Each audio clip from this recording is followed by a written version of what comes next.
जब हम कोटपुतली के विषय में आते हैं तो मैं समझता हूं एक समाचार पत्र के प्रकाशन के रूप में डॉक्टर राकेश जी का भी जो ये कार्य है, ये अपने आप में अपने क्षेत्र को सुदृढ़ करने की एक विशिष्ट श्रृंखला होगी। इस रूप में आज की पृष्ठभूमि को मंच के प्रत्येक प्रकार से आच्छादित होने के बाद मैं डॉक्टर राकेश जी से आग्रह करता हूं कि सम्मानित मंच को साथ लेते हुए दीप प्रज्वलन कर हमारे कार्यक्रम का प्रारंभ करें। स्थानीय राजधानी टूरिस्ट मोटेल आरटीएम के सभागार में नवगठित जिला कोटपुतली बहरोड से प्रकाशित एकमात्र सांध्यकालीन दैनिक इंदौरिया समाचार जगत के द्वारा अपना तृतीय स्थापना दिवस हर्षोल्लास के साथ मनाया गया। कार्यक्रम का प्रारंभ समाचार पत्र के स्वत्वाधिकारी, मुद्रक, प्रकाशक एवं प्रधान संपादक डॉक्टर राकेश कुमार शर्मा, मुख्य अतिथि स्थानीय नगर परिषद सभापति श्रीमती पुष्पा सैनी, अध्यक्षता कर रहे संरक्षक स्व Muktilal Modi charitable trust advocate Ashok Bansal, विशिष्ट अतिथि अजमेर संभाग नारी निकेतन अध्यक्ष Shrimati Ragini Chaturvedi, Jaipur Mount Mary director doctor GR Chaudhary, पूर्व PMO राजकीय BDM hospital doctor RR Yadav एवं डॉक्टर अश्वनी गोयल के द्वारा मां सरस्वती की प्रतिमा के समक्ष दीप प्रज्वलित कर किया गया। दीप प्रज्वलित कर प्रस्तुत गणेश वंदना के उपरांत डॉक्टर राकेश शर्मा तो तब भी मेरे मन में एक संकल्प था कि इंदौरिया समाचार जगत के कार्यक्रम के स्थापना दिवस के कार्यक्रम में मैं किसी भी रूप में सहभागी बन पाऊं। तो मेरा सौभाग्य है कि जिस मिट्टी में रह करके हमारा जीवन पलता है, जिस प्रकृति की गोद में हम सब रह करके अपना कार्यक्षेत्र रखे हुए हैं, ये कोटपुतली क्षेत्र पत्रकारिता के क्षेत्र में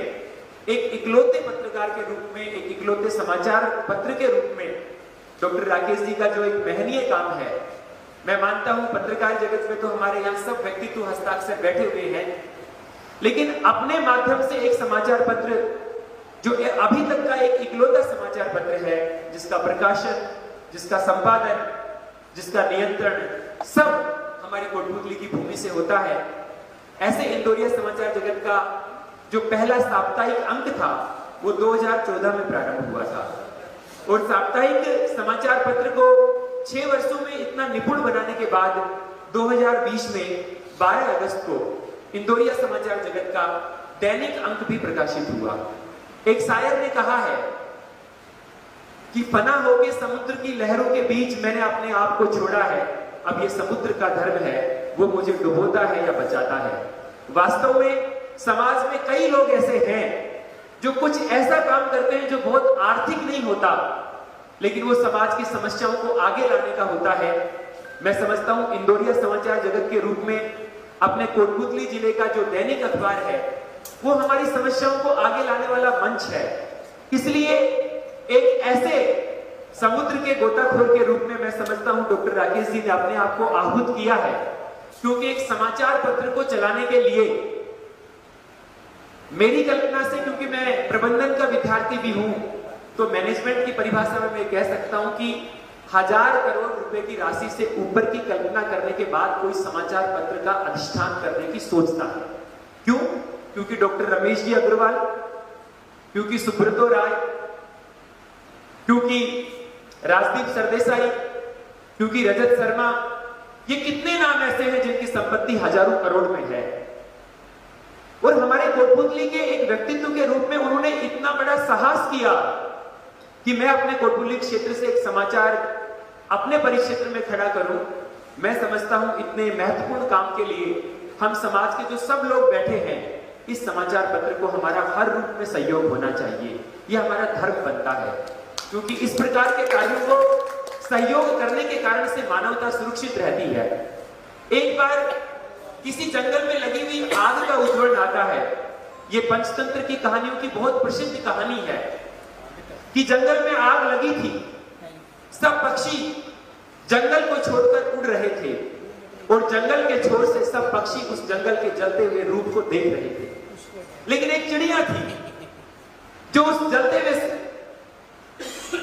वन को, जलते हुए जंगल को पास में पानी के बने हुए एक तालाब से अपनी चोंच में पानी भर भर के बुझाने का प्रयास कर रही थी। उससे बड़े आकार के कई पक्षी पहले उस पर हंस रहे थे, लेकिन कुछ पक्षी उसके आकर निकट पूछने लगे, इस चोंच भर पानी से इस जंगल की आग को बुझा पाओगी? मैं समझता हूं उस समय उस चिड़िया का उत्तर उस पूरे जंगल के पक्षियों के लिए एक प्रेरणा था कि मैं जंगल की आग को बुझा पाऊंगी या नहीं बुझा पाऊंगी ये मैं नहीं कह सकती, लेकिन जब ये जंगल पूरा जलकर खाक हो जाएगा और इसके इतिहास को कोई लिखने वाला आएगा और तब यदि इतिहास में ये लिखेगा कि इस जंगल की बुझती हुई आग को किस किस ने बुझाने का प्रयास किया, तो जरूर मेरे चोंच भर पानी का अंशदान इस जंगल की बुझती हुई आग के बुझाने वाले नामों में अवश्य आएगा। हमारा समाज कभी भी हमारी व्यक्तिगत पूंजी से नहीं बनता। समाज की अवधारणा सहभागिता की अवधारणा है। यूक्रेन की इकोनॉमी भारत की प्रति व्यक्ति आय की तुलना में 100 गुना से ज्यादा थी, यानी हमारे यहाँ की प्रति व्यक्ति आय का 100 गुना से ज्यादा वहां की प्रति व्यक्ति आय थी। लेकिन जब एक राष्ट्र कमजोर होता है, जब एक देश कमजोर होता है, तब उस देश के ऊपर होने वाले हमले के दौरान उन सब पूंजीपतियों का वो सब कुछ लुटता है और वहां यूक्रेन में बड़ी बड़ी धन संपदा रखने वाले,